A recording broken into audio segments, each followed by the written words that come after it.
It's time for Declare Your Independence with Ernest Hancock. Believe me when I say we have a difficult time ahead of us. But if we are to be prepared for it, we must first shed our fear of it.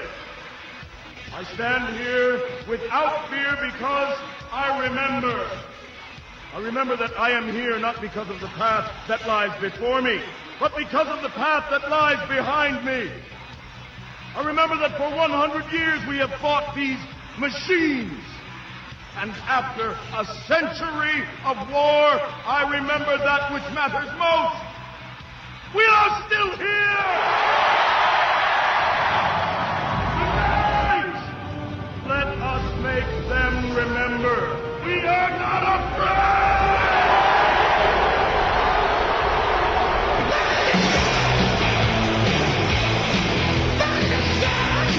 Welcome to Declare Your Independence with me, Ernest Hancock, here in Phoenix, Arizona, from the beautiful studios of Freedoms with an S, freedomsphoenix.com. I just signed the lease on our new facility. By March, we will be moved over and done and getting ready to go, man. You know, we're getting, I was thinking, I'm going, what do we call the container that we're going to use and put everything in and make it, it's going to be able to jack into the matrix. So what do you call it?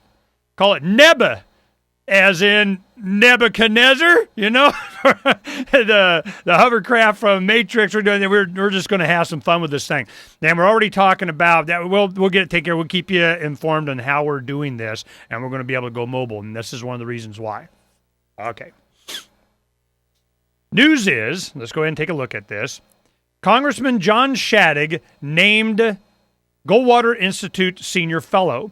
Retiring U.S. Representative John Shadegg of Arizona has joined the Goldwater Institute as a Senior Fellow, where he will help fulfill its mission of economic freedom and limited government. Congressman Shadegg is stepping down from public office, blah, blah, blah, blah, blah. So you put this in with a bunch of other stuff. We have a special guest, John Green's going to come in. He writes for Freedom's Phoenix a lot about a lot of legislative stuff that goes on. And he goes, yep, don't want to be on camera. But he'll be in studio, and we'll go ahead and talk about what's coming. Now, I guarantee you, this is something that we learned in the mid-'90s with the use of email. This is what happens. There's a thing, and just an example. I mean, you keep going on the conspiracy of and the special whatever secret handshake, Illuma, whatever people thing. And if it's not them, it's going to be something like them. I mean, it's always the sickness is this collectivization of humanity. We're just livestock, and there's all kinds of different ways that you can get stuff out of livestock. So I think Stefan Molyneux makes it very clear. When you have, the end of free range for a chicken is still the chicken McNugget box. I mean, in the end, you're getting harvested. That's just the way it is. It's just what livestock management tool produces the most productivity. So if you know that is the case, well, what kind of new tools are they going to have? Well, they're running out of ways to get their buddies some money. Now, all you got to do is we got a vote here and a tax there and a bond election here and whatever, and billions of dollars is ours now. Thank you for playing. So how do they do that? Well, the Goldwater Institute is, freedom-oriented as they'd like to be. They know what my opinion is. They're just another mechanism for the Republican version of we rule you. And it's just, we need to get more productivity out of the livestock. Freedom, more abilities to be able to have your property rights and what makes you more productive. That's all. And I remember... You ever heard the guy, it's supply side economics. God, what was that guy's name?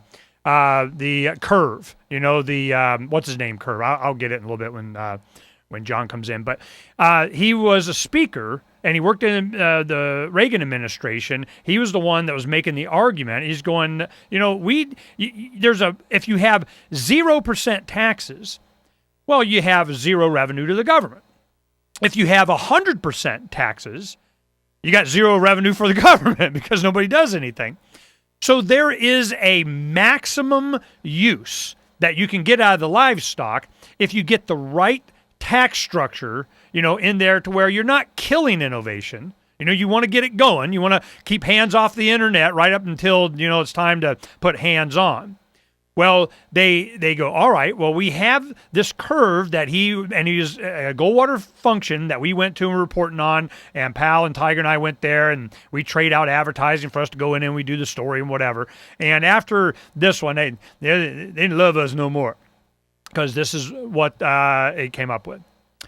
It is that if you can have a low enough or revenue generating enough tax on everything, you can get the maximum revenue for the state. After he gave his talk, I just got one question. Why would your goal to be to maximize revenue for the state?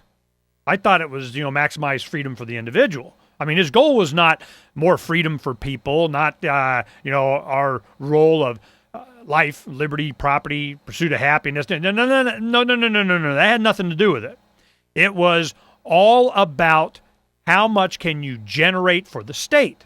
So I go, why is that the goal, to generate the most money for the state? And he goes, well, dummy, so we can spend it.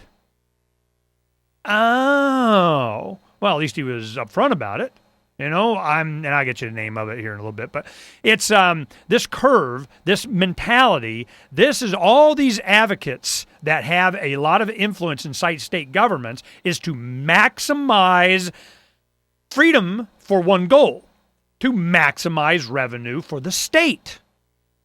Hello, get it? All right. So here we have Mr. I brought the TARP back, John Shadegg. National socialization of the economy isn't fascist. When I do it, John S.S. Shadegg. He's going to be a senior fellow at Goldwater Institute. Why? Why would they pick him? What does he bring to the table? What is the offering that he's doing that the libertarian-leaning Goldwater Institute needs someone that nationally socialized the economy? What are they thinking? Well, I'll tell you what they're thinking. That's what John Green's going to be talking about with us today. There is a jobs bill. And imagine this. You have the transportation authority, the port authority, the whatever authority like in New Jersey, New York, and it just sucks up gazillions of dollars. What it is to manage bond expenditures they have. They put up for vote. They'll do whatever. You know what I think about voting. But they'll go up and they'll have some kind of a justification, rationalization, trigger pulling of submitting more bonds to the taxpayers for them to do fill in the blank, whatever it is. Well, do we need more, light rail? Football stadiums, baseball stadiums, basketball arenas, the Dodge Theater, here we have, a theater. That's all taxpayer funded. Rio Salado project, which is this big giant lake thing they want to do here. All this stuff has been on the table since forever, and they keep pushing it until they get it. And a lot of times it'll take them a decade or two. Well, now they're coming with, it's called a jobs bill. Now it's going to be, we're going to create jobs. How we're going to create jobs? We're going to go into debt so we can have more jobs with debt. And this is supported by the Republicans. You had the Republican governor, Republican majority in the House and Senate here, and Senator Russell Pierce is now president of the Senate. Now, there's two main bills that are going to be pushed here. One is the camouflage for the other. The big one that it's going to be new, if it isn't already. I'm sure if you're watching cable news, it's a big, big, big deal, and they know, and it's being pushed like you wouldn't believe. It is Russell Pierce wants to do away with the 14th Amendment and the provisions in their natural-born citizens. What they want is to have, if you are born of someone that doesn't present the right papers, whether born here, U.S. citizen, whatever, if you don't have the right papers on you, Mom, show us your papers, please. If you do not present the right papers, and of course they'll say for illegal immigrants and so on, then any child that is born here is not a U.S. citizen anymore. Now, this won't go down, or the feds will sue, or they'll do whatever and so on, but eventually they're going to pass it. It's going to be a states' rights, and the federal government won't do it. We're going to take care of it. Illegal immigrants. But that's not what this is really about. It's all about data mining. It's all about knowing who you is from the beginning. They're thinking long term. And then at the same time, here comes this jobs bill, which is it'll double Arizona's budget. And who gets the money? And who's paying the money? And this is happening in your state, I guarantee it. We'll be right back.